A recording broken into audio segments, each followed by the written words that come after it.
connais les séries télévisées. J'ai pas la télé, vieux.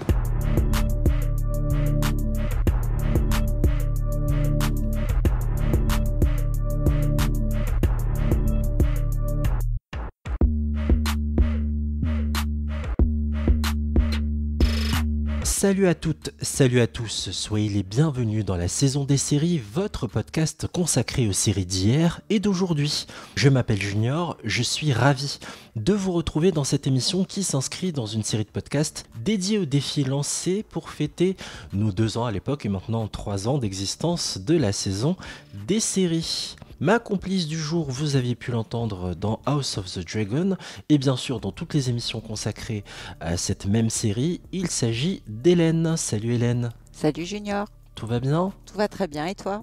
Oui, ça va, j'en connais une qui doit être contente que ça se termine. J'allais te dire, je te remercie. Vraiment merci. Merci pour The aussi. Merci Junior, surtout la saison 4, franchement, c'est fabuleux. C'est pépite, hein, vous allez voir. Oui, c'est pépite, oui. Oui, heureusement qu'il n'y en a pas eu de 5e.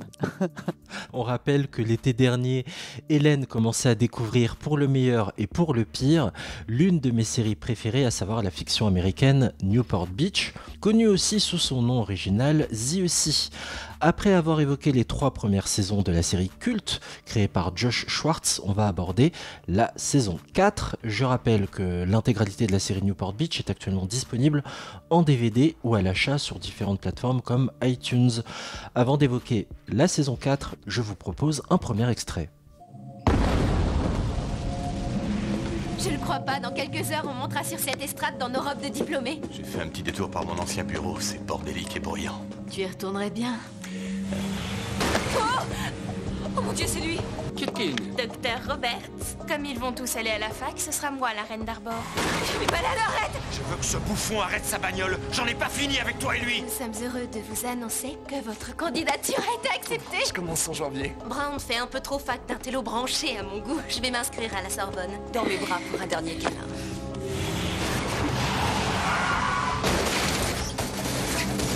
Marissa. Non. Non. T'es la première personne que j'ai rencontrée ici. Je vais être le dernier à te dire au revoir.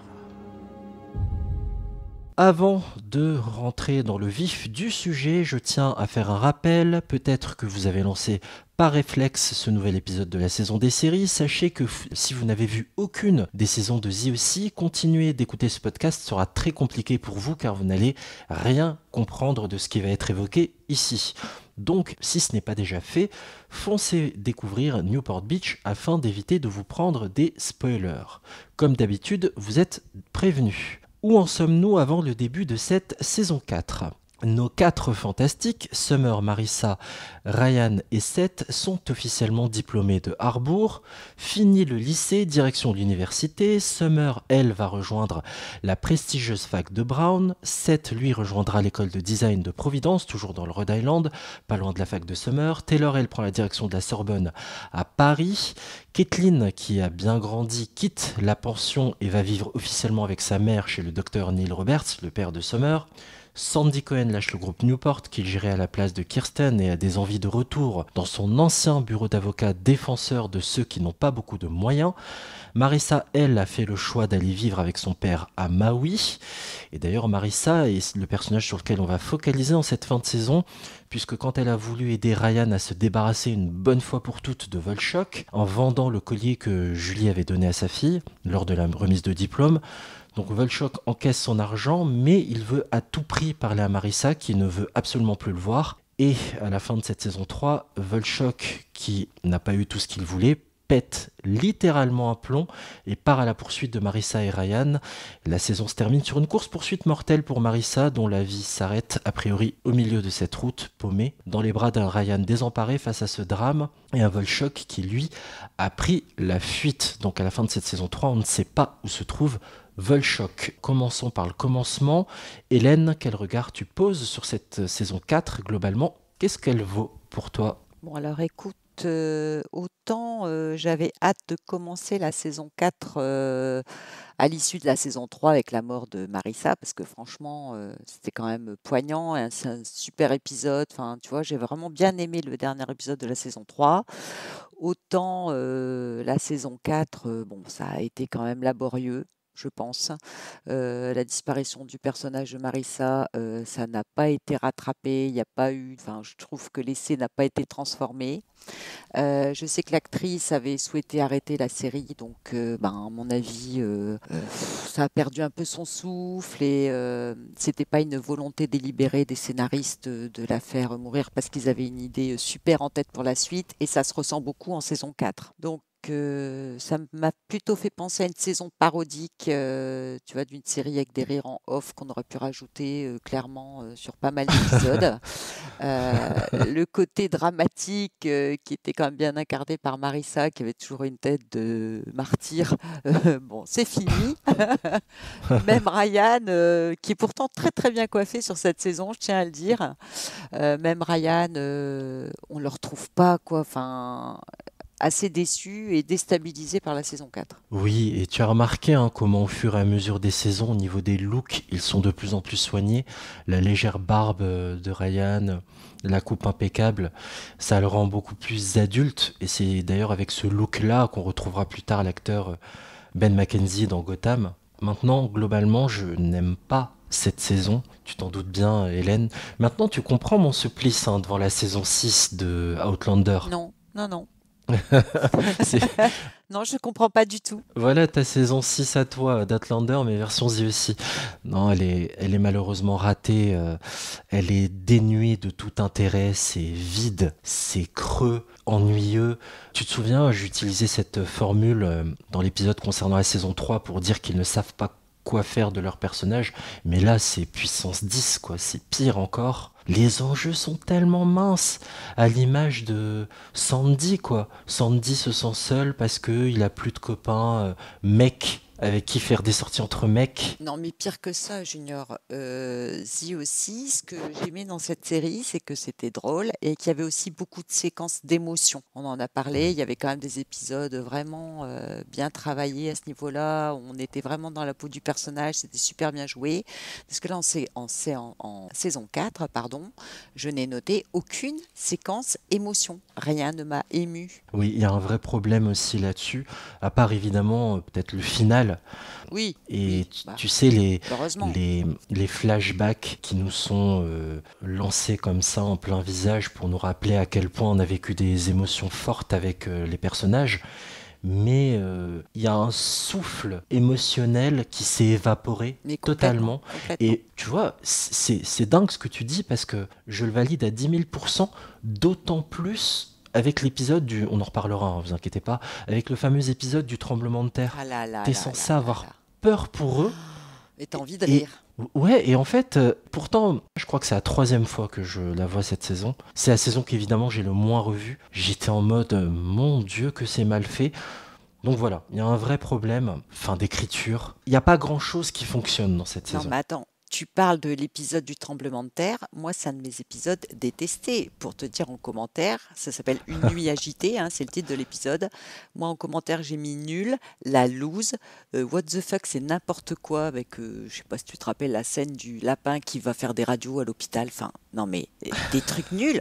En plus, j'ai écrit, c'est mal tourné comme une série B, tu vois. Il y a les suspens avec leurs plans coupés, là, avec des noirs et tout, mais c'est nul. C'est mal filmé, c'est mal réalisé, les intrigues, elles sont complètement nulles, quoi, mais enfin, il n'y a aucun suspense. C'est vrai que ça fait cheap. On n'a pas l'impression que c'est une série de la Fox, que c'est une Ouais. série de la chaîne qui nous a livré Lucifer il y a quelques années, des 24 heures chrono. En plus, l'enchaînement des fondus Ah là pour là. nous situer là où sont les personnages. En fait, c'était pile dans la période de succès de 24 heures chrono, tu vois. Ils pouvaient pas faire le split screen, l'écran partagé comme dans 24 heures chrono parce que ça faisait un peu trop. Donc ils ont utilisé ces espèces de fondus sur chaque perso, mais Ah c'est non, nul. mais nul. Et alors, aucun suspense, parce qu'en fait, on les voit même pas retrouver Ryan sur le bord de la route ensemble, on le voit direct à l'hôpital, c'est bâclé, quoi. Je n'arrive pas à joindre les garçons. Ray, c'est plus tard. Comment tu vas? Je devrais t'amener à l'hôpital. Je vais bien, j'ai une petite bosse à la tête, c'est tout. Pas de panique, le bébé n'a rien. Allô? Ah, Ryan, où es-tu? Il est dans la maison des Cooper avec Taylor. Qu'il ne bouge pas de là. Restez où vous êtes, d'accord? Oui, tout va bien. Seth, Salut papa. Ouais, t'inquiète, on n'a rien. Par contre, la voiture de Ryan est salement amochée. Et maman, t'as des nouvelles de Ryan? Ryan et Taylor sont chez toi. Ouais, bonne idée, t'as raison.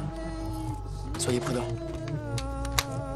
J'ai trouvé une torche. Ouais, je vois qu'elle fonctionne. Ce qui est génial, vu qu'on va se taper le chemin à pied jusqu'à chez moi. Il faut pas traîner dans les rues. Pourquoi? La terre va trembler à nouveau? On va croiser des voleurs? Des zombies? Oui, je sais, j'y ai pensé moi aussi, t'affole pas. C'est plus prudent, c'est tout. Besoin d'aide, viens chez les Cooper, ne dis rien, Summer. C'est Ryan? Est-ce qu'ils vont bien? Ouais, mais il y a un petit changement de programme, on va aller chez toi. C'est pour toi cet épisode-là qui est le plus détesté. On va peut-être rester sur ce créneau-là. D'ailleurs, j'en ai plusieurs, moi. Oui, moi aussi. La liste est longue. Hein. Oui. Vas-y, je te laisse continuer ta liste, Hélène. Bon, je fais ma liste d'abord, tu feras la tienne après. Si ça se trouve, on en a d'autres en commun. Donc moi, j'ai le 11 aussi, la loutre de mes rêves. Non, mais le gros délire dans la forêt, entre Seth et Shay qui sont dans la forêt. Enfin, c'est n'importe quoi. Il y a... Il y a rien à écrire sur cet épisode, quoi. Enfin, je veux dire. Alors, on va resituer un peu. Il y a un nouveau personnage dans cette saison et j'en connais une qui devait être ravie pas du tout. de le voir. Ah bon? J'ai vite déchanté parce qu'alors lui, il est caricatural, quoi. Enfin, je veux dire, Chris Pratt que j'adore. Franchement, je l'ai vu là, je dis ouais, super, Chris Pratt. Non, mais c'est une caricature. Il n'y a aucune profondeur dans le personnage. Il est même pas drôle. Il est tellement mal joué que tu peux même pas t'arrives pas à comprendre pourquoi il a joué ce rôle, quoi. Tu te dis c'est pas possible. Il était sous extase ou j'en sais rien, mais. Comme son personnage peut-être. Écoute, j'adore Chris Pratt. C'est mon personnage détesté de la saison là. Pareil, il y en a plusieurs, hein, mais il en fait partie aussi.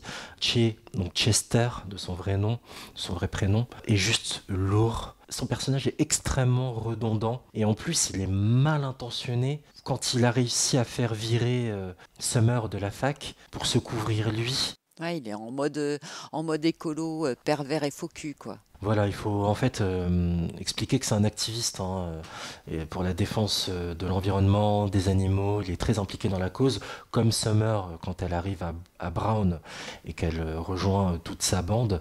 Voilà, il est fan de didgeridoo, dansant, fumer des pets aussi, je crois, non? Oui, mais clairement, il ridiculise les écologistes, quoi. Il ridiculise complètement la mentalité écolo, c'est dommage, quoi, parce que début des années 2000. C'était quand même en pleine expansion, quoi, et lui, cet épisode a complètement ridiculisé les mouvements étudiants écologistes. Complètement d'accord. Dans la construction du personnage, on s'est basé sur tout ce qu'il y a de plus caricatural. Ça me fait mal au cœur de le dire parce que c'est quand même une série qui a déconstruit l'image des geeks avec Seth Cohen. Ouais. Ils nous ont dépeint un personnage touchant, drôle, avec le sens de l'ironie, Et tout ce qu'ils n'ont pas mis de caricatural chez Seth, ils l'ont mis dans le personnage de Che, dans ce rôle d'activiste écolo, et toute sa bande aussi. Ridicule. C'est fou d'être tombé dans des travers aussi gros. Ah oui, non, mais et c'est dommage. Cet épisode, l'épisode ridicule, quoi. J'ai bien écrit, je me suis endormie et j'ai mis nul à côté. Donc, voilà, quoi. Franchement, la loutre, animal spirituel de Seth, mais qu'est-ce qu'on s'en fiche, quoi. Enfin... Et du coup... Ouais, on insère une petite histoire, un arc narratif gay, quoi. Oui, parce que Che est tellement perdu à force de prendre de la drogue qu'il ne sait même plus s'il est hétéro, homo, et il va aller vers lui en pensant que vers Seth. Et puis finalement, il va se rendre compte qu'en fait, non, c'est une nana déguisée en genre de hamster, là. C'est dans un épisode suivant, une marmotte. Il va découvrir lors du jour de la marmotte qu'en fait, non, il a confondu une marmotte et une loutre pour ses aspirations sexuelles et sentimentales. Donc, pour te dire que le personnage est lourd. Hein. Ouais, je l'ai mis dans les détestés, il m'a usé. Toutes ces sursollicitations de Summer quand il débarquait tout le temps dans sa chambre étudiante. Désolé, hein, on va pas être très positif dans cet épisode, mais promis, on va quand même sauver certaines choses. Mais cet épisode 12, là, le jour de la marmotte, moi j'ai quand même mis que l'arc narratif de Che était complètement nul. Oui. Oui. Franchement. Et en plus, l'épisode 12 a quelque chose que j'ai pas aimé, alors que c'est une série quand même qui défendait, les violences faites aux femmes qui avaient accentué un peu Oui. cet argumentaire-là dans l'épisode où Marissa est victime de violences, etc. Et pour les nanas et le sexisme et tout. Et tu as quand même dans l'épisode Le jour de la marmotte une réplique où Sandy dit à Ryan ou à Seth, je ne sais plus, peu importe, que Kirsten, c'est son anniversaire, elle va avoir 40 ans. Oui. Et dit, texto, elle va avoir 40 ans. Même pour une femme aussi superbe que ta mère, c'est pas facile. Donc, bon, je ne sais pas si tu as noté cette réplique, qui était quand Sympa. même gravement relou, quoi. Enfin, j'ai pas compris cette saison. On aurait dit que c'était écrit par quelqu'un d'autre, quoi. Enfin, T'es sûr qu'on peut la laisser? Elle a pas l'air très bien. Ouais, elle va avoir 40 ans. Même pour une femme aussi belle que ta mère, c'est pas facile. On devrait peut-être rester. Non, ça va. Crois-moi, tout ce qu'elle veut en ce moment même, c'est être un peu seule pour digérer tout Vous ça. croyez pas qu'elle sait pour la fête? Ryan, tu plaisantes, fils. Personne n'organise les anniversaires surprises comme Sandy Cohen. J'aurais pu bosser à la CIA. C'est dommage, surtout quand on sait que dans l'écriture quand même et dans la coproduction, il y a une certaine Stephanie Savage, qui a toujours travaillé avec Josh Schwartz, notamment plus tard sur les Gossip Girl et tout. Et on n'a pas l'impression qu'en effet, il y a une patte féminine dans l'écriture. C'est dommage. Et tout est caricatural dans cet épisode. Même quand Taylor va consulter une psy pour cause de dépendance affective excessive, c'est nul. Quand elle va avec Taylor chez les Cohen, parce qu'elle est en froid avec Ryan, oui, Taylor, donc en saison 3, sort avec Ryan dans cette saison 4. Ça aussi, c'est un délire. Elle, qui était quand même la némésis, l'ennemi juré de Marissa, Ryan finit par se mettre en couple avec. Bon, pourquoi pas. bon, ça lui prend quand même sur une histoire de robe rouge et de lavage de vitres à l'éponge. Donc, c'est quand même pas non plus motivé par des. C'est juste hormonal, quoi. Ouais, voilà, c'est Kathleen donnait ce conseil, mets ton cul en valeur et tout, pour lui faire tourner la tête, quoi. Non, mais carrément. Et quand tu sais quand même que dans la vie réelle, enfin, j'ai pas été vérifiée, mais apparemment Kirsten a juste 14 ans de plus. Enfin, l'actrice qui jouait Kirsten avait juste 14 ans de plus que Seth. Elle, c'est vrai qu'elle fait beaucoup moins que son âge dans la série, quoi. Et l'autre, Sandy, qui sort ça. Et quand on voit que Julie sort avec des hommes de 60 ans complètement chauves alors qu'elle est censée en avoir elle a eu La Marissa. quarantaine. Bah, non, Julie est beaucoup plus jeune. Elle a eu Marissa à 17 ans et Marissa est morte à 18 ans. Donc elle a 35 ans, quoi. 35-36 ans, Julie, dans la série. Même pas. Donc tu vois, les femmes sont quand même très très jeunes. Donc à 35-36 ans, elle sort quand même avec des mecs qui ont 60 ans. Elle est carrément intéressée par l'argent, surtout dans cette saison. Alors que je pensais qu'on en était sorti aussi, tout ça. Bon, finalement, elle se rattrape un peu, mais c'est hyper sexiste. Enfin, c'est les clichés à fond les ballons sur les écolos, les femmes, enfin, sur tout, quoi. Je t'ai rarement entendu si négative sur l'image renvoyée par une série. Pour que tu en arrives à dire ça, c'est qu'en effet, c'est vraiment mal écrit. Et tu sais quoi? D'habitude, c'est plus moi qui m'énerve comme ça. C'est marrant que ça vienne de toi. Tu sais ce que j'ai écrit et qui résume ta pensée? Je te jure que c'est vrai. Donc, on parle bien du saison 4, épisode 12, le jour de la marmotte. Ouais. J'ai écrit à la fin de mes notes, mais qu'est-ce qu'ils ont à tous vouloir se marier avec Julie Cooper? Elle n'est plus réduite qu'à ça, Ouais. qu'à une femme à marier, quoi. Voilà, c'est ça. En fait, tu vois, tout le monde s'est barré, elle a plus d'argent, donc du coup, l'autre, il lui laisse sa maison, encore une fois, quoi. Enfin, tu vois, le délire, il faut qu'elle garde la maison du gars Oui. comme une grosse profiteuse. Et oui, cette notion d'argent où finalement, elle peut pas être amoureuse de qui elle veut parce que tu comprends, elle a besoin d'argent. Et même sa propre fille, Kathleen, elle est quand même dépeinte comme ça, quoi. Et il y a aussi un réseau de prostitution masculine où on dit que Julie, c'est une mère maquerelle, tu comprends, enfin les clichés, mais d'enfer, quoi. Et toutes les femmes sont Ouais, des cougars, je sais pas si tu as remarqué, quoi. C'est même pas des femmes jeunes qui cherchent des hommes prostitués, c'est que des vieilles, elles sont là. Mais tous les clichés sont abordés dans cette série, dans cette saison, les clichés sexistes. Parce que je sais pas si tu te rappelles l'épisode où Summer est à Brown, enfin dans sa résidence universitaire, et elle a une colocataire, et la colocataire a punaisé les photos des gars qu'elle s'est tapés sur son mur, et les autres, c'est ouais, tu Oui. te rends compte, c'est une bitch, tu te rends compte, elle a eu T'es plein une traînée. une traînée. Non, Et mais Taylor, elle dit d'ailleurs, parce que Taylor arrive toujours de façon imprévue chez les gens, ça aussi c'est ridicule, tout au long de la saison, elle apparaît comme une squatteuse, elle débarque à l'université de Brown, elle dort chez Summer, et elle dit à Summer, tu sais que ta coloc est une traînée? Waouh! waouh. Et ouais, C'est ce qu'on appelle du slut-shaming. Who are all those guys? That's my boyfriend. He goes to Penn. The others are just guys. Guys, like... Oh. You think I'm a slut, don't you? No, of course not. Sure you do. It's not your fault, it's society. A guy can sleep with as many girls as he wants. Girl does it, she's a slut. There's 3 guys in that picture. Oh, relax. I put this up for my social taboo class to see how people would respond. I didn't sleep with them all. Oh, that's a relief. Most were just oral sex. Well, that's a very nice collage. And it only highlights how impersonal Summer's side of the room is. She doesn't even have a single picture of her boyfriend. Summer's a boyfriend? You mean Che? Who's Che? L'histoire de Taylor, parlons-en, elle se marie quand même avec un gars français, machin. Je ne sais pas si tu te rappelles d'un épisode où justement il parle des Français. Alors, très très en termes vraiment assez... voilà. Excuse-moi, je rigole parce que c'est nul. Le mari français de Taylor, c'est donc dans la saison Dépêche, épisode 10. As-tu rencontré l'ex-mari de Taylor? Ah oui, celui qui sent le brie, qui a les cheveux gras. Le mec, il a une clope au bec, mais toute la journée. Donc, on est dans la caricature extrême. Et pour divorcer, elle est quand même obligée de prouver qu'elle est une salope et puis qu'elle a un amant. C'est ridicule et j'ai même plus les mots quoi face à cette arc narratif là, cette histoire là, on s'en fout complètement. C'est vrai que cette saison vieillit très mal. Il y a beaucoup de choses qui ne passent plus aujourd'hui. C'est fini là. C'est catastrophique. Et pour la petite histoire, l'avocat de Taylor, il a joué dans Emily in Paris. Oui, je l'ai reconnu.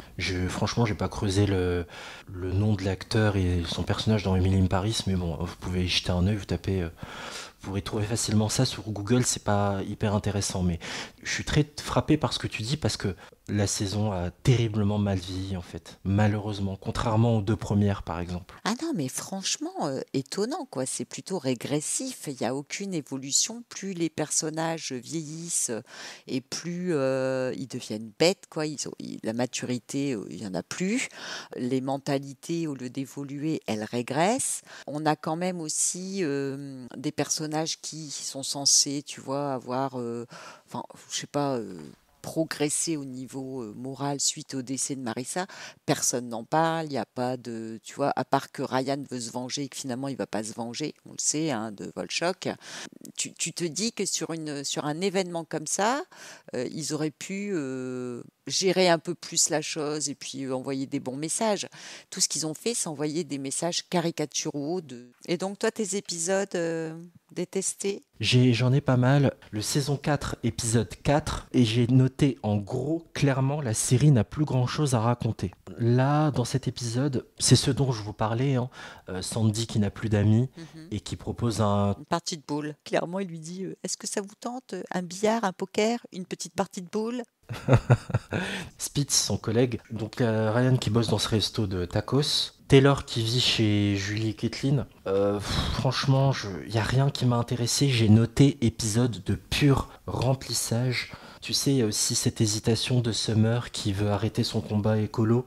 Parce que Caricature ne se lavait plus, elle prenait plus de douche. Ouais, et Julie en mode cougar alors qu'elle a dit j'arrête les hommes. Et le soir même, elle est en mode cougar, en boîte de nuit avec sa pote, grosse beuverie, tu vois. Exactement, c'est l'épisode où en fait, Kathleen doit arrêter les bêtises et sa mère arrêter de courir après les mecs. Sauf que évidemment, elles vont pas respecter ça, quoi. Ah bah non, ni l'une ni l'autre. J'ai noté d'ailleurs en gros, Kirsten ne sert strictement à rien depuis 4 épisodes. Ah oui, mais même jusqu'à la fin, j'ai envie de te dire. Hein. Ah, tu trouves pas qu'elle est repêchée? On va en reparler après, mais je sais pas, peut-être qu'il y a une forme de repêchage. Mais oui, le moyen de la repêcher est pas ouf. Et sinon, pour l'épisode 10 aussi, la saison des pêches, saison 4, épisode 10... J'ai vraiment pas aimé. Pourquoi? Parce qu'on introduit aussi, on réintroduit le personnage d'Ollie. Est-ce que tu te souviens, Hélène, de qui c'était? Ah oui, Ollie? c'est pas celle qui était avec Volchok? Non, c'était en saison 1. C'était... Quand ça n'allait plus entre Marissa et Luc, Luc l'avait trompée avec oui, Holly. alors elle était mariée après, là, oui, mais oui. Et comment ça se fait qu'elle revienne dans la série en tant que copine de Summer, alors qu'elle avait fait du mal à Marissa? J'ai raté un épisode où je me souviens plus. C'est parce que Summer, dans cette saison, elle est complètement perdue, paumée. Elle cherche sa voie, heureusement elle la trouve à la fin, quoi, parce que son look, là, pour le coup, franchement... On reconnaît plus Summer, et d'ailleurs son mec non plus ne la reconnaît plus. Donc avec ses nouvelles gnopettes. Ouais, et donc là elle retombe dans ses travers, quoi, tu vois, elle essaie de savoir qui elle est, donc elle revoit les gnopettes, parce qu'en plus Seth l'a demandé en mariage, mais genre sur un malentendu. Alors cet arc narratif là aussi est complètement nul, quoi. Oui, j'ai pas aimé du tout. Ça va? Pourquoi t'es encore au lit? T'es malade ou quoi? Je suis malade, Ryan. Je suis malade de devoir m'engager. Tu l'as demandé en mariage avant d'avoir vu le test? J'essayais de me comporter en homme, un plan qui a un défaut conceptuel fondamental. Et maintenant? C'est pas exactement que je regrette, mais... Ok, c'est exactement ça, je regrette. Agir impulsivement quand ta copine est enceinte, crois-moi, je sais ce que c'est. Mais tu peux pas demander Summer en mariage si tu veux pas te marier. Ouais, mais maintenant que je lui ai demandé, je peux pas me rétracter. T'aurais vu la tête qu'elle a fait, ça la détruirait. D'accord, c'est cool. Viens, on va appeler Sandy et Kirsten. Oh non. Si, ils pourraient penser que t'es trop jeune, mais je suis sûr que quand ils sauront que t'avais peur qu'elle soit enceinte, ils seront tout à fait d'accord. Non, franchement, tout est grossier. Le fait qu'il y ait cette brouille entre Ryan, Taylor et Henri Michel, qui évidemment vient à Newport pour dédicacer le livre, et en plus il va faire une émission télé de critique littéraire avec Taylor, ce qui amène une dose de jalousie envers Ryan, qui n'a pas les armes, puisque la poésie c'est quelque chose de loin pour lui. Tout ce qui est artistique, littéraire, c'est pas son truc. Lui c'est un manuel, comme vous le savez. Il a fait le métier de pêcheur, de travailler sur des chantiers. Bref, c'est pas son truc, quoi. C'était nul. Et c'est le fameux épisode d'ailleurs où enfin, il a fallu attendre quand même 10 épisodes pour que Kirsten découvre le réseau de prostitution de Julie. Mais oui, quand même. Épisode nul. Je l'ai pas mal écrit, ça. Hein. Oui, moi aussi. D'ailleurs, l'épisode 9, qui est juste celui avant, je l'ai noté aussi complètement nul avec les deux papas, tu sais. J'ai mis flèche vers le bas, down, les deux papas avec Franck qui apparaît, parce que dans cette saison, on a aussi à l'épisode 8... Un autre guest dont on peut parler. Donc cet acteur, on le connaît puisque c'est Hercule. Oui. Le pote de Xena, donc toujours coiffé pareil comme Hercule, sauf que là il n'a pas les poils à l'air. Donc cet acteur c'est Kevin Sorbo, et pour la petite anecdote, Kevin Sorbo est devenu complotiste là depuis quelques années. Il est parti dans une église, je sais plus quoi, il est devenu complètement complotiste, enfin voilà quoi. Donc, merde. Ouais. Voilà, il est étiqueté comme complotiste quand même. Enfin, il a dit un peu tu sais, les élections américaines de 2020, il a même contesté ça. Enfin, tu vois jusqu'où ça va, quoi. Donc Hercule, d'accord. Voilà, ça restera un bon souvenir. Hercule n'était qu'un demi-dieu que dans la série, hein, en vrai. Ouais, mais tu sais qu'en fait, au départ, quand ils ont écrit la série, avant de se lancer, bien sûr, tu sais que normalement, c'est Sandy Cohen qui devait être le père caché de Ryan. Heureusement que ça n'a pas été le cas. Ouais, hein, mais parce que... du coup, ils ont trouvé Franck. Franck, tu vois, qui, en fait, lui-même, il a aucune profondeur. Le mec qui fait croire qu'il a un cancer pour que son fils veuille bien le voir. Enfin, c'est des trucs de fou, quoi. Et vraiment nul. Tu te demandes qui c'est au départ, tu penses que c'est un gars des impôts, et pas du tout. Hein, c'est le père caché de Ryan. mais des trucs de ouf, quoi. Moi, j'ai des what the fuck et des lol tout partout, quoi, je te le dis. Tu t'as pas trouvé que c'était un truc en mode waouh, plot twist? Non, franchement, tu vois, j'ai fait sur ma fiche, j'ai écrit en. Alors bon, voilà. Tu vois, je me suis dit, mais c'est qui ce mec? C'est un contrôleur des impôts? Mais c'est Hercule, quoi. Enfin, c'est qui? L'épisode est nul, et d'ailleurs introduit saison 4 épisode 9, les deux papas. On introduit aussi un autre guest que tu dois moins connaître, Hélène, mais tu sais, Caitlin qui n'a pas d'autre choix que de bosser avec un autre camarade de classe, Will. Et ben c'est Chris Brown, c'est un chanteur de R&B qui a plutôt bien marché dans les années 2000. J'ai pas reconnu. Donc l'ex de Rihanna, hein, qui a mal tourné aussi, puisque c'est il levait la main sur elle, ce pauvre type. Aussi, t'as parallèlement à cette rencontre entre les deux qui est plutôt mignonne au départ, mais après, la façon dont ça se termine en autre boudin, c'est nul. Et puis il y a Seth et Summer qui se torturent l'un et l'autre en mode passif-agressif, hein, tu sais. Pour leur mariage, ils ne veulent pas s'avouer l'un et l'autre qu'ils n'ont pas envie de se marier. Oui, alors, il faut quand même savoir que, dans l'épisode précédent, Summer pense qu'elle est enceinte, alors qu'ils sont partis, je sais pas, faire le réveillon à Las Vegas ou je sais pas où, et ils se rendent compte qu'ils ont fait un test de grossesse, donc c'est la course après le test de grossesse dans une soirée extraterrestre. Oui, oui, accrochez-vous. Ils sont en train de chercher après un sac à main volé où il y a un test plein de pipi qui doit dire si Summer est enceinte. Ils sont dans une soirée électro avec des extraterrestres. Et voilà, c'était la trame de l'histoire. Une réplique que j'ai retenue de cet épisode des Terriennes sont des filles faciles, d'ailleurs c'est le titre. Il y a Summer qui dit, en parlant de la contraception, le latex pue. Et Taylor qui lui répond, les couches de bébé aussi. Ça doit être la réplique la plus intelligente de l'épisode, quoi. Je ris pas parce que c'est drôle, je ris parce que c'est nul, hein, en fait. Donc, l'écriture, elle est... Waouh. On est loin des saisons 1 et 2, là, il n'y a pas de doute. Okay. First of all, if I were pregnant, that would be my secret. And second of all, I'm late, not pregnant. And how did you know that? Okay, when I went to visit you in Providence, I remember that you had your period, which means you should have had it again a week and a half ago. But the box of tampons that you bought 2 weeks ago hasn't even been opened. Summer, have you had unsafe sex? Well, there was that time where Seth visited. Summer, Well, I didn't want the pharmaceutical companies playing slumlords with my eggs. well, what about condoms? Latex smells funny. So do diapers. Taylor! What? Don't pretend you're not worried about this because you've been preoccupied all day. I am not pregnant. Well, prove it. Get that away from me! Ouais, decent. Et ton personnage détesté, parce que moi je l'ai dit, mais toi on n'a pas su. Alors, comme je l'expliquais tout à l'heure, il y en a 3. Che, parce qu'il est lourdingue du début à la fin, dont je parlais plus tôt. Le français aussi, Henri Michel, parce que l'écriture, parce que la qualité de jeu, il s'en brille, ou le camembert, ouais. Parce que on a l'impression que l'acteur s'en fout, mais totalement. C'est inintéressant. Et puis, Taylor, je rajouterais, parce que son côté névrosé, son côté surexcité, son côté trop curieuse, son côté fouine, son côté excessif, on l'a compris en saison 3. Pourquoi avoir encore forcé un peu plus le trait en saison 4 ? Non. Eh bien, écoute, je vais te surprendre et on va passer du coup à la question qui est mon personnage préféré. Eh ben moi, ça a été Taylor. Ah bon ? Mais oui, Taylor, clairement, elle est complètement folle. Mais franchement, si elle n'avait pas été là, qu'est-ce qui aurait mis un peu d'animation dans cette saison 4 ? À tous les coups, t'as dû l'aimer pour le grain de folie. Ah bah pour son sourire déjà, parce que franchement c'était rafraîchissant et puis c'était mignon. Ça changeait un peu de Marissa qui faisait tout le temps la tronche et de Summer qui avait tout le temps la tronche et de Julie qui faisait tout le temps la tronche et Kirsten qu'on n'a quasiment pas vue. Non, Et qui sert à rien. Ouais, qui servent à rien. Donc Taylor, moi je l'ai trouvée rafraîchissante, mignonne et surtout drôle, quoi. Parce que comme je t'ai dit, saison 4, parodique, hein, faut le dire, où on a fait... Moi, les seules choses qui m'ont stimulée, c'était les blagues de Taylor. Enfin, ses répliques débiles et sa névrose, quoi. Oui, elle a des répliques bien sorties. Elle parle très vite, elle a un débit mitraillette. C'est difficile de tout capter. T'en as d'autres sous la main ? Des répliques de Taylor ? Ah ouais, j'en ai pas mal. Bon, j'en ai aussi de Julie, tiens. Julie qui m'a bien fait rire aussi. Sinon, Taylor, un moment, il y a un face-à-face entre elle et Ryan à l'épisode 5, la soirée de charité, donc, qui s'appelle Le Beau au bois dormant, hein, l'épisode. Donc on sait que Ryan n'arrive pas à dormir.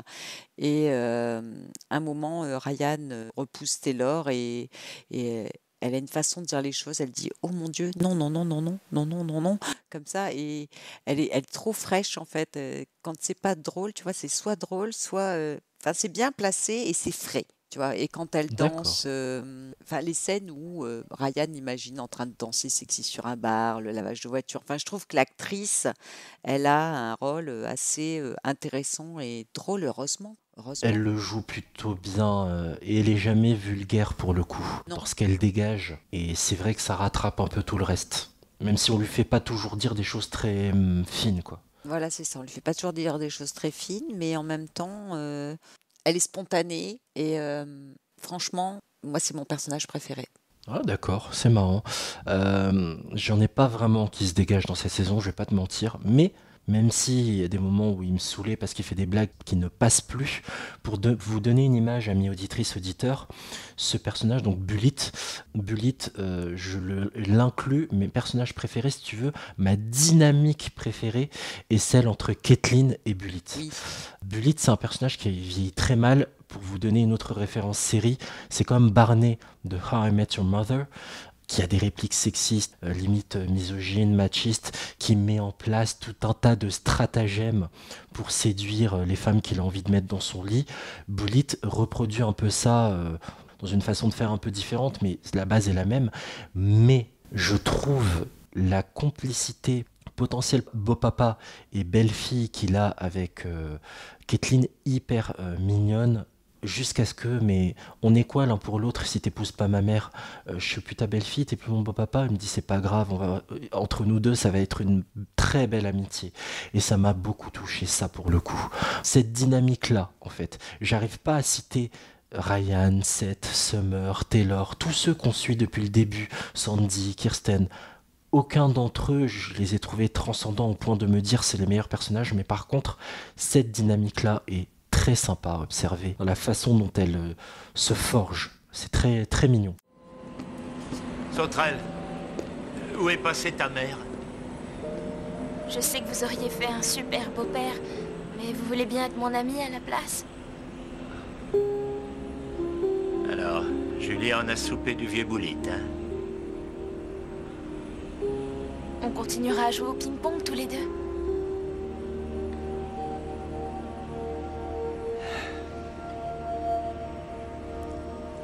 Allez, viens, petite morveuse.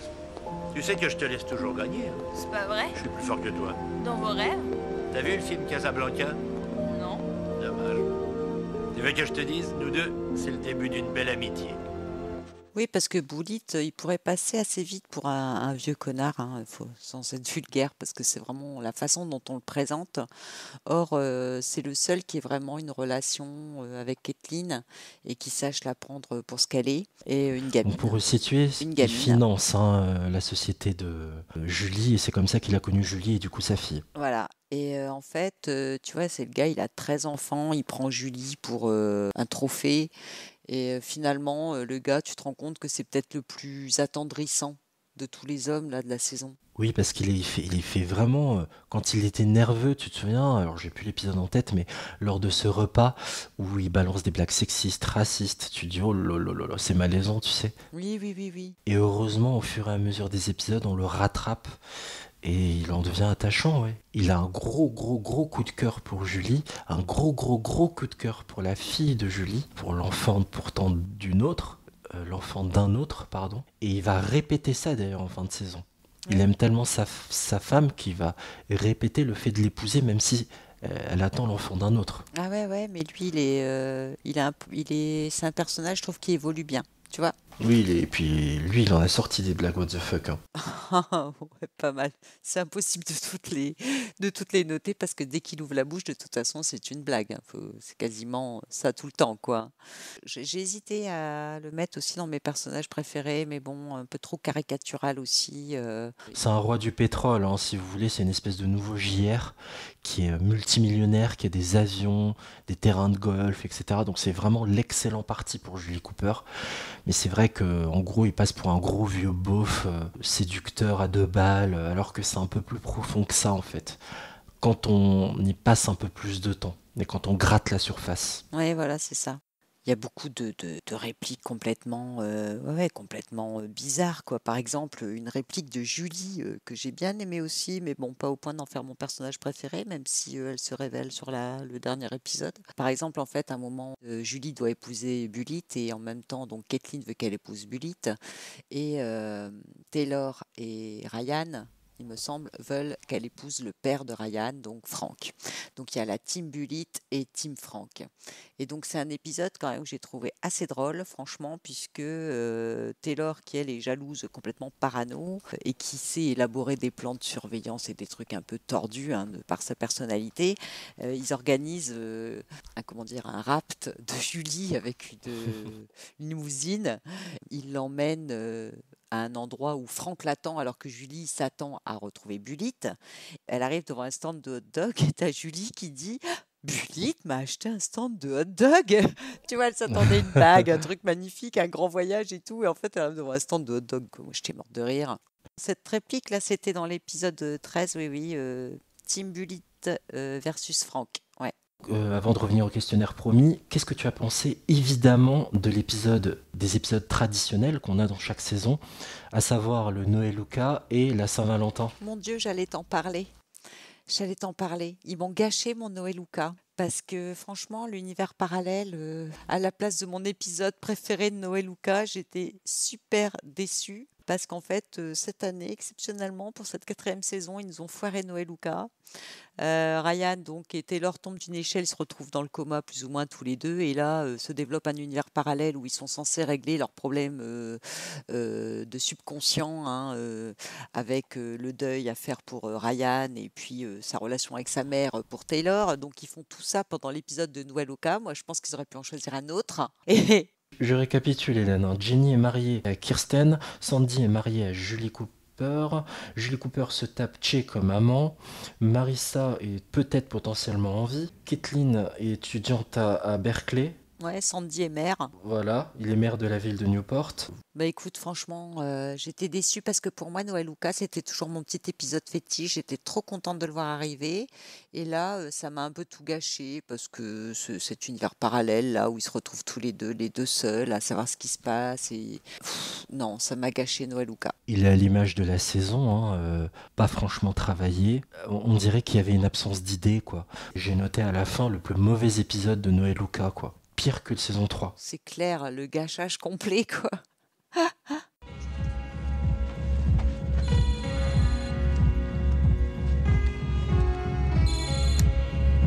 Hello? Hi. Right now? No. Yeah. Yeah, okay. I'll be right there.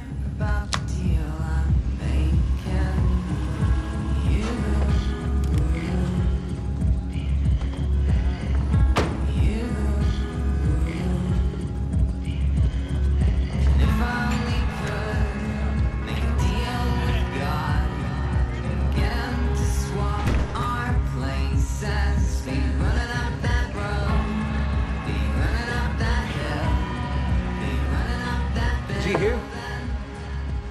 Thank you. You've been very helpful. Et j'ai oublié de dire d'ailleurs, pardon, que l'épisode de Noël Lucas, c'est celui devant lequel je me suis endormi, tu t'en doutes bien. D'accord. Ouais, c'est vrai qu'on a perdu aussi dans les épisodes dits thématiques, on a vraiment beaucoup perdu. Juste par curiosité, vite fait, t'as aimé le premier épisode de la saison 4 avec cette intro? Ah bah écoute, j'allais t'en parler, oui. C'est le seul truc que, oui, cette intro avec Running Up That Hill remixée, j'ai trouvé que c'était vraiment pas mal.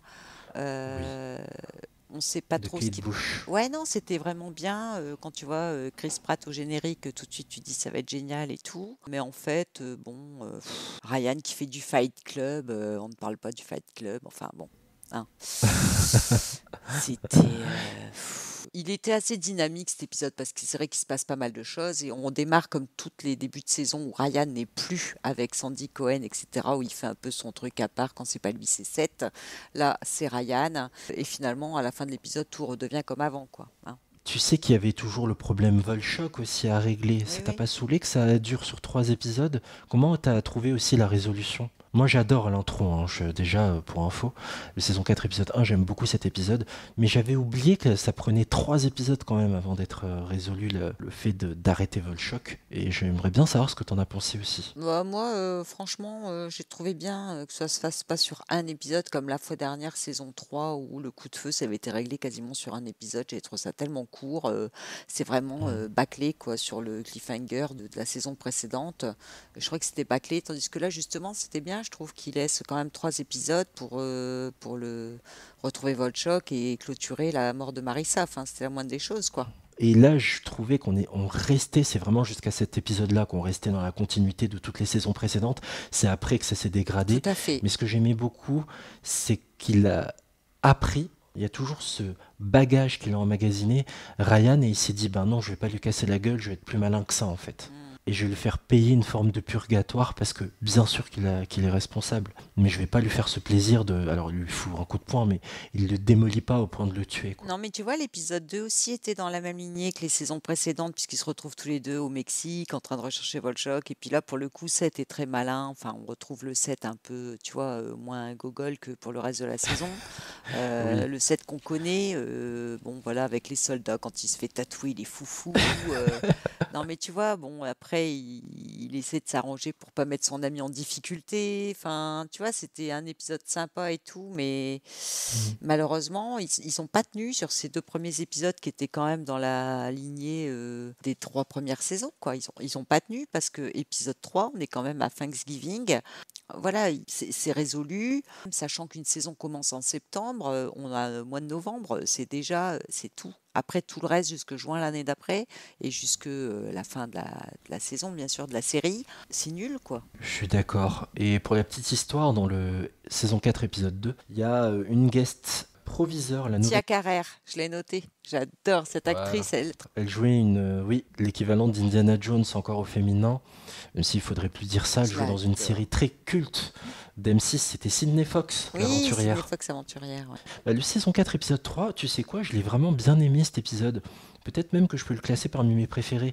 Mes préférés, c'est saison 4, épisode 1, épisode 3 et le dernier. Bon, il y a un moment complètement what the fuck où Summer amène des SDF chez les Cohen pour Thanksgiving. Et j'ai beaucoup aimé la scène où Summer rejoint Julie toute seule chez elle pour Thanksgiving, car Kathleen et Neil sont partis, elles sont embrouillées avec tout le monde. Puis la première fois où depuis 4 saisons, Julie s'excuse auprès de Sandy pour le comportement qu'elle a eu de se servir de Ryan pour retrouver le meurtrier de sa fille. Voilà, c'est des tout petits moments comme ça qui ne durent que 2-3 minutes, mais que j'ai trouvé très jolis. Hi. Julie, whatever it is, it'll have to wait. We're having Thanksgiving. I just wanted to tell you that I'm sorry.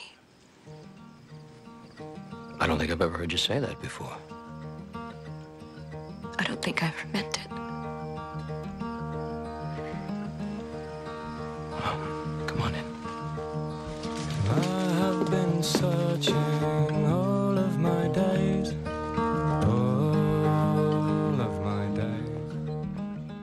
Oui, je te dis, il y a 3 épisodes, justement, jusqu'à la résolution de l'arc narratif Volchok, quoi. Il y a 3 épisodes intéressants qui sont dans la suite logique, et puis après, c'est tout, quoi. Je dirais pas que c'est mes épisodes préférés quand même, parce que je les ai trouvés assez prévisibles, mais c'est ce qui ressemblait plus à ce qu'il y avait avant. Je comprends. Je te laisse reprendre la main, est-ce qu'on a bientôt passé en revue? Bah oui, moi j'ai plus rien à dire, à part j'avais des petites anecdotes. Ah oui, les anecdotes, pardon, j'ai oublié de te dire, tiens, notre méchant Volchok dont on s'est débarrassé au bout de 3 épisodes. Pour info, visiblement le méchant lors du tournage, c'était pas lui. Il a vraiment eu des difficultés sur le tournage. Oui, avec Ryan, enfin l'acteur de Ryan, oui, apparemment ça se passait pas bien du tout entre eux et Ryan était, enfin l'acteur... Ben McKenzie. Ouais, était vraiment pas sympa avec, il le traitait un peu comme une...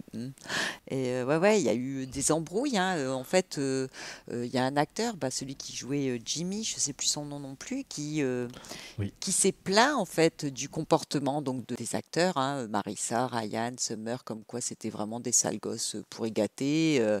Même Seth à son audition, enfin Adam Brody à son audition, il s'était vraiment comporté comme un petit con, etc. Donc apparemment l'ambiance n'était pas si faux folle que ça. Et donc l'acteur qui jouait Jimmy s'en est plaint à un moment donné. Et figure-toi que Rachel Bilson et Melinda Clarke ont fait un podcast sur la série. Oui. Et elles ont invité Jimmy, justement, l'acteur qui jouait Jimmy, dans leur podcast, et elles lui ont dit, alors, il paraît qu'on a été j'ai été très vilaine, c'est Rachel Bilson qui lui disait ça. Il est pas rancunier, hein. Non, Il y est allé quand même. Ouais, il leur a dit, non, tu étais adorable et tout. Bon, enfin, il paraît qu'il y avait une ambiance vraiment de merde, quoi, faut le dire. Bah oui, la preuve. Misha Barton n'a toujours pas fait d'épisode de ce podcast qui s'appelle Welcome to the OC, Bitches. Alors toi, Hélène, t'as suivi en VF, mais en fait c'est une réplique culte. Welcome to the OC, bitch, que Luke lance à Ryan en fait. Quand il le frappe une première fois, il balance cette réplique bienvenue à Orange County Beach, quoi. Donc qui est lancée dans le pilote, ils l'ont reprise pour le nom du podcast. Et plus sérieusement, tu sais que, puisque là ils sont à la fac dans cette saison 4, et plus sérieusement, la fac de Berkeley a créé une bourse étudiante. La bourse Sandy Cohen, l'avocat, pour l'avocat qui veut rêver ou tout ça. Enfin bref, ils ont créé une bourse spéciale qui était remise par l'acteur donc qui jouait Sandy Peter Gallagher. Ouais, pendant 3 ans de suite, 2003-2006, en l'honneur de la série. Génial, hein. C'est pour te dire à quel point elle a été culte. Ouais. Tu vois. Et en effet, Berkeley prend beaucoup de place d'ailleurs dans la fin de la saison, puisque c'est là où vont aller à l'université Taylor et Ryan. Et surtout, là où ont vécu Sandy et Kirsten après ce tremblement de terre, c'est leur seule vraie autre maison qu'ils ont eue. Et les enfants, Seth et Ryan, se battent pour qu'ils y retournent. Et où elle accouche. Parce qu'en fait, il faut quand même qu'on dise que Kirsten s'est fait féconder pendant la saison 4.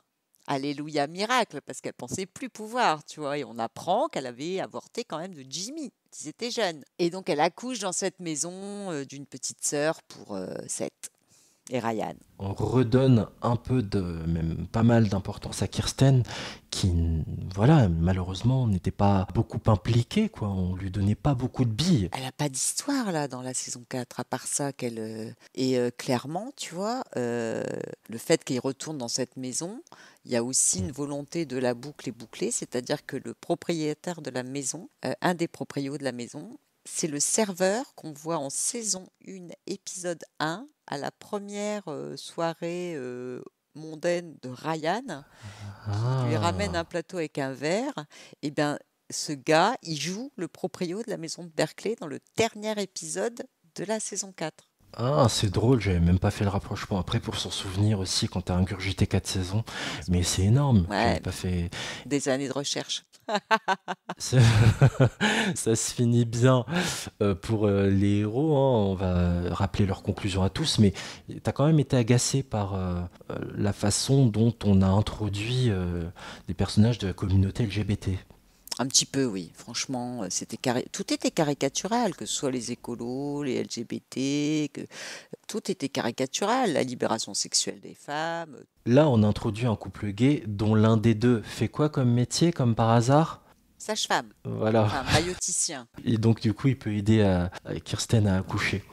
Bon, bref. Donc, à la fin de la série, née Sophie Rose Cohen. Ils vont demeurer à Berkeley, Ryan va à Berkeley, Taylor, elle va à la Sorbonne, finalement, elle va à Paris. Mais bon, ils se retrouvent à la fin. Voilà, se retrouvent à Berkeley. Mariage, Seth. Summer, bien sûr. Ryan est architecte. Et il rencontre, dernière image, en sortant de son boulot, il voit un gamin dans la rue qui lui ressemble quasiment trait pour trait, qui ressemble au Ryan ado que Sandy avait ramassé dans la rue. Et il lui repropose la même chose que Sandy, c'est-à-dire de l'aider. J'aimerais beaucoup savoir ce que tu as pensé de cette conclusion-là. Est-ce que finalement il y a l'émotion qui est arrivée quand Ryan aussi se balade dans cette grande maison et qu'il y a ces souvenirs qui nous sont rappelés la première fois qu'il pouvait s'installer pour de bon, la première fois qu'il a croisé Marissa. Est-ce que ça a marché sur toi quand même ? Oui, mais enfin, c'était trop faible, tu vois, t'étais pas dans l'ambiance. Je pense qu'un final comme ça se prépare quand même, malgré tout, sur toute la saison, ou du moins les derniers épisodes. Et à part les 3 premiers qui étaient du The aussi, les suivants, et on en était loin. Je pense que pour préparer un final, il faut quand même que ce qui précède ce soit aussi à la hauteur, quoi. Et ça m'a gâché mon final. Ah, c'est marrant, t'as vraiment pas aimé. Moi, je suis quand même touché, hein, ça marche pas trop mal sur moi, ça marche pas mal. Parce que, oui, il y a un côté bouclé. C'est logique en plus que Ryan soit architecte. Julie aussi, le fait qu'elle termine célibataire. Oui. Et avec des études. Voilà, en plus, elle est diplômée, ouais. Ouais, ça fait un peu, tu sais, tout est bien qui finit bien. C'est très traditionnaliste, hein. Et ça se marie, ça fait des enfants, à tout va. C'est du même niveau que la fin de Charmed, quoi. C'est beaucoup de mariages hétéros et beaucoup de bébés, quoi. Oui, bon, après, le fait qu'ils se marient, tout le monde s'en doute. Oui, mais tu sais, le fait de caser tout le monde, ils vécurent heureux et eurent beaucoup d'enfants, quoi. Que ça se répète beaucoup. Je trouvais ça un peu très classique, quoi, en effet, sans prise de risque. Pour la petite histoire, Hélène, t'as dû te demander, mais pourquoi il n'y a que 16 épisodes ? C'est très simple, les audiences de la série commençaient à baisser dès la saison 3. Tu vois, entre la diffusion du premier épisode de la saison 3, on était à 7,5 millions, et l'épisode saison 3, épisode 21, on était à 4,9 millions. Pourquoi je te parle de l'épisode saison 3 ? Enfin, saison 3, épisode 21, parce qu'à partir de ce moment-là, on pense à la saison suivante. Et il a été décidé par la Fox, la chaîne qui diffusait aussi aux États-Unis, de réduire le nombre d'épisodes à 16. Et comme pour beaucoup de séries, quand les héros vont en université, les audiences se cassent encore plus la gueule. Résultat des courses en saison 4, 3 400 000 curieux seulement lors du lancement de la saison 4, donc 55% de perte d'audience, c'est monstrueux. D'où le coup d'accélération qui a été donné pour vite conclure, bâcler un peu l'affaire et cette histoire de tremblement de terre. Tu comprends mieux maintenant le pourquoi du... Tout à fait. Alors, un petit bilan, un petit classement des saisons. Oh bah la 4, je la mets clairement en dernier. Après la saison 1, ça a été quand même ma préférée. Ensuite, je mettrai dans l'ordre, écoute, franchement, 1, 2, 3 et 4. On est d'accord, j'ai longtemps mis la 1 et la 2 ex aequo. Mais là, en revoyant, je mettrai la 2 en deuxième position. On laisse dans l'ordre chronologique. Voilà, je pense qu'on a fait un grand exposé de cette saison 4. Tu m'en veux pas ? Non, je t'en veux pas parce que de toute façon, moi, quand j'ai commencé quelque chose, même, il faut vraiment que ce soit archi nul pour que je le finisse pas. Et là, comme je te dis, ça allait en diminuant niveau qualité, mais bon, vraiment, je m'attendais quand même pas à ça. Mais comme il termine toujours quasiment par un cliffhanger, t'as envie de voir la suite, et une fois que t'es lancé, t'as envie de voir jusqu'à la fin, sachant que c'était la dernière. Voilà, c'est un peu comme des points de suture, si tu veux, quand il t'en reste 2, bon ben, tu vas pas abandonner. On est d'accord, c'est trop bête d'arrêter. Puis j'ai bien aimé aussi les au revoir entre Ryan et Seth, qui font partie quand même des personnages préférés. J'adore quand, je sais plus qui dit ça à l'autre d'ailleurs, je suis dans un meilleur état que quand on s'est connus. Et moi, c'est cette belle amitié que je retiens. C'est pour ça que cette série, pour moi, elle est culte. Tu vois, c'est cette amitié, cette fraternité qu'il y a entre les deux qui a fait que j'ai tout regardé, quoi. Voilà. Donc j'espère que maintenant tu regarderas autrement cette série quand je la citerai en référence dans d'autres épisodes qu'on fera. Oui, je ne sais pas, Junior. Moi, ce que je sais, c'est que la nouvelle saison et dernière saison d'Outlander sort. Que visiblement, c'est la dernière aussi. J'espère que tu feras aussi l'effort de la regarder et qu'on pourra en parler, tu vois. C'est marrant, j'ai piscine là, j'ai pris autre chose. Je suis pas tout d'un coup. Voilà. Tu mens. J'ai Aquabike. Tu mets aucune bonne volonté, quoi. Tu sais, tu peux faire un SDS Express dessus, c'est pas mal aussi. Oh, débinade. Trahison. On a enfin fini ce défi 1 an après l'avoir lancé. Ouf, dans un prochain épisode court, d'ailleurs, je vais débriefer en tout cas les gentils messages que vous avez envoyés, que ce soit en format audio ou par mail que vous nous avez envoyé. Je vais débriefer un peu avec vous votre avis et votre regard sur l'intégralité de la série Newport Beach, qui est donc disponible en DVD ou à l'achat sur les plateformes comme iTunes. C'est fini. Un grand merci Hélène d'avoir participé à cette émission avec moi. Merci à toi Junior de m'avoir proposé ce défi. Oui, bah, heureusement, t'as vu, c'est pas trop horrible, hein. C'est moins pire qu'Outlander quand même. C'était un défi, tu vois. La réponse est dans le mot. C'était un défi et je l'ai relevé. Je suis fière de moi.